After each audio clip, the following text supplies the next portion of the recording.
Welcome to Ask a Saint, powered by AIA Vitality. Today we're joined by the captain, Jack Steele, ahead of his 150th game. Jack, welcome to the show. Thanks for having me, Sam. Before we get underway, game 150, who's coming down? So I've got mum and dad, as well as my sister and my grandma, who are coming down for the trip. So haven't seen them in a few weeks, so it'd be good to get them down and get them in the rooms before the game and catch up with them. So looking forward to it. Beautiful. Well, we've got plenty of questions from Sainers here, a lot of same kind of themes, but we got through as many as we can, so we'll get underway. Ethan firstly wants to know, is it just him, or do you feel like it's been more than 150? Yeah, it does feel like it's probably been a little bit more than 150. I think it's my 9th year on a list, so I know some players in my draft class have played a lot more than 150 already. But yeah, football's a pretty tough sport, and to get to 150 is a big achievement and something that I don't think much of now, but I feel like when my career's all said and done, I look back on and reflect pretty fondly about I suppose these 150 games, and hopefully there's a few more left. Plenty have made it nowhere near 150, so I take it as a good thing. Luke wants to know, will the mullet make a return?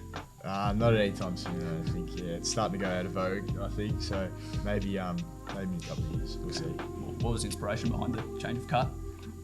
No inspiration, just I was just a spontaneous decision, just needed a change, and yeah, not looking back. All right. Liam wants to know, growing up, your favourite team and your favourite player? There's not going to be too many people that are going to be happy with my answer, but I used to be a big Collingwood supporter in the era that Nathan Buckley was the captain and a very good player.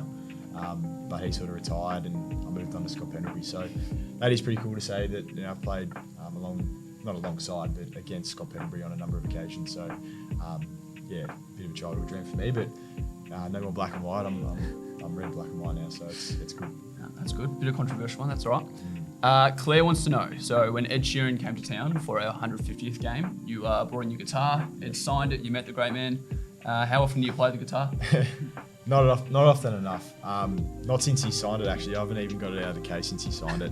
The guitar company, Cole Clark, reached out to me and saw that he had signed it and offered to sort of give it a coat just to protect and preserve the signature. So once I get that done, I feel like I'm going to get it out of the case a bit more and jam around with it. But sorry, Claire, I haven't played it since Ed touched it. So. Is guitar something you do in your spare time? Oh, I've always had a jam. I've never really got lessons or anything like that. I had a few mates growing up that liked to play and taught me a few things along the way, but I like to learn songs here and there just for something to do, and it's always either self-taught or YouTube tutorial type stuff, so nothing ever too hard but it's all good fun. So. It's the best way to do it. Neve wants to know, how do you assess your own form this year? Probably haven't been at the top of my game.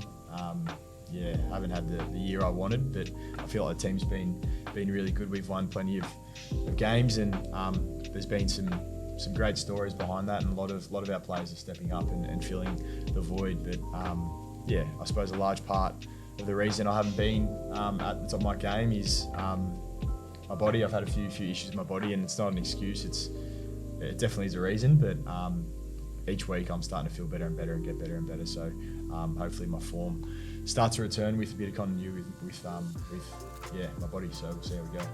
As you were saying, teammates around you have been flying, and just a few questions on the teammates we've had from fans. Firstly, the worst teammate to travel with, Keem wants to know. That's a it's hard to really pinpoint one, to be honest. Quite often I would have said Jack Higgins, but I actually travelled home with him from Perth on the weekend, and I had one of the best flights. 4 hours went pretty quick, so okay. It was quite entertaining. I'm not sure. I sat next to Ross on the way over. That was pretty tough. I'm not too sure about that one. Yeah, slightly different Ross and Jack on the way there. Next one from Talia. Who's the best teammate to play alongside? I think Callum Wilkie is probably one that sticks out for me. He's been so consistent over his 100 games now, and still continuing to impress me with how he gets his role done every week against the best in the competition. So he's someone that I can always, and others can always rely on, and look in the eye when you're going down the race. So Cal's a star, and he's a great friend and teammate. And he's become vice captain this year, working alongside yourself. Have you found that dynamic? Yeah, it's been great. Like I said, we're friends off the field, which helps. So we connect really well, and he's got my back, I've got his, and I think it's working well. But yeah, let's see how we go. He claims he beat you on the golf course. But I don't know about that. Ben wants to know, who was the hardest player you've ever played on? That's a good question. I suppose previously being at midfield tagger, I've played on a few.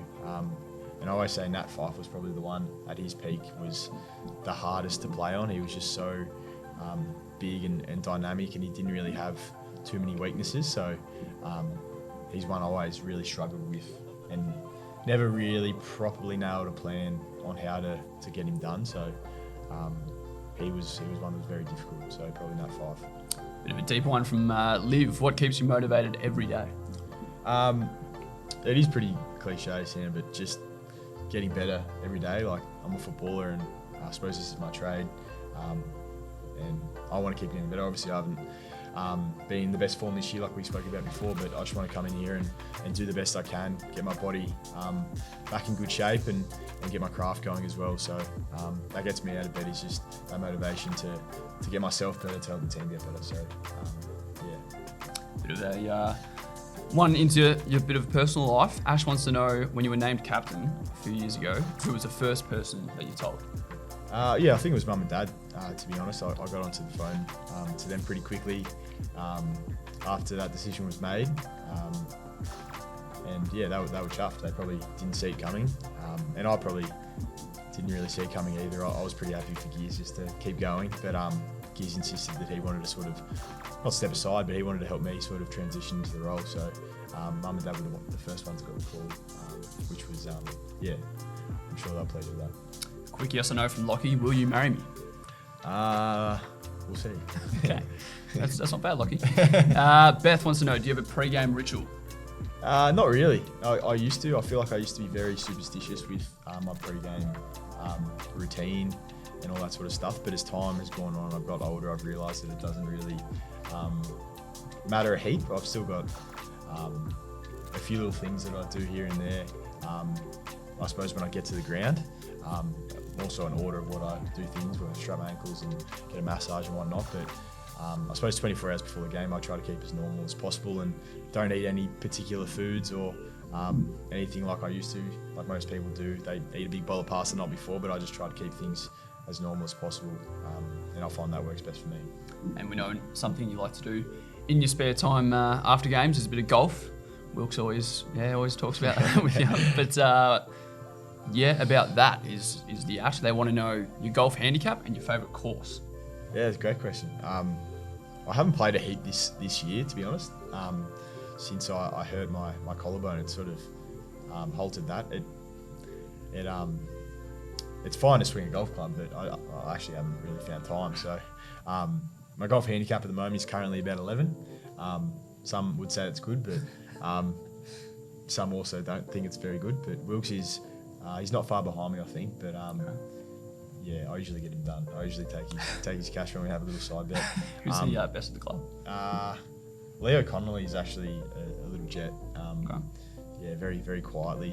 He plays quite a lot of golf, and his handicap's down at 3 or 4. So he's quite impressive and can hit a ball. But my favourite course, I'm a member at Commonwealth. That's a great course. And I suppose anywhere down the peninsula is pretty special as well. Down in Tasmania, Barnbougle, all those courses are very nice too. So I play in them. Good place to be. Tobber wants to know your favourite band or artist. We were talking before about your guitar. Yeah. Tell us a bit about what you're into. I feel like I've got a really broad array of music that I listen to. I'm never really settled into one genre or artist, but a band that I've loved since I was a kid was probably the Red Hot Chili Peppers.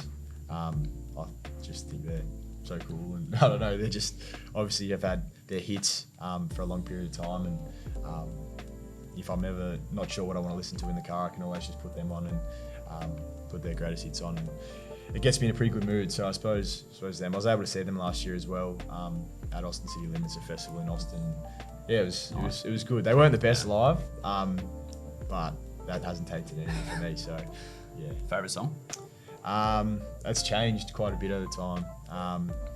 Scar Tissue's pretty good. And I'm trying to think what else. There was one that I was into the other day, and I thought, yeah, this is it now. But there's a few at the gym that play fairly often. Yeah. I think Big Juice Newton's a fan of him as well, which is good. So we've made that connection. Okay, that's good. Yeah. I'll go down a few here. Ryan Burns, your teammate, wants to know who is the biggest rooster at the club? Who's the best looking bloke in the team? Not Ryan, that's for sure. I think Big Ron Marshall fits that bill pretty nicely with the big smile, big chompers, and he's such a nice person too. So I have to give it to Rowan. That's popular smile. A few more here. Kieran, if the siren's gone, you've got the ball. Would you rather a banana from the boundary or a talk from 55? Well, I don't think I could kick a talk 55. Okay. So it'd have to be the banana. I wish I could. It's probably a bit sexier to kick a talk from 55. Malcolm Blight style or Dan Houston style, but yeah, I think the banana from the boundary is much more my caper. Okay. What are your banana skills like? Yeah, touch and go. Yeah, I am a midfielder. I'm not quite. I don't quite have the craft of a small forward, but I could hit one out of 10 maybe. Okay. B Bingley wants to know most memorable AFL game you've played. Most memorable. It's a tough question, to be honest. Could be your first game. Probably like we won one final. That probably stands out to me. I didn't have a great performance that day, but to be able to play in a final and win one was quite special in the year that it was in 2020 against the Doggies. I thought that was a pretty good moment. Hopefully there's a few more finals to win before my career's all said and done, and hopefully there's some this year.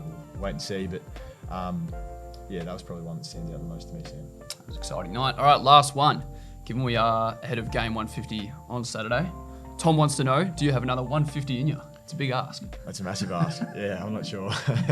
I'd love to play another 150 games for the Saints for sure, but we'll just see how my form goes over the years and how the team goes over the years. So definitely in the aspirations, but I'm not sure if I'll get there. We'll wait and see. All right, Jack, thanks for joining us, and good luck on Saturday. Thanks, Sam. Appreciate it.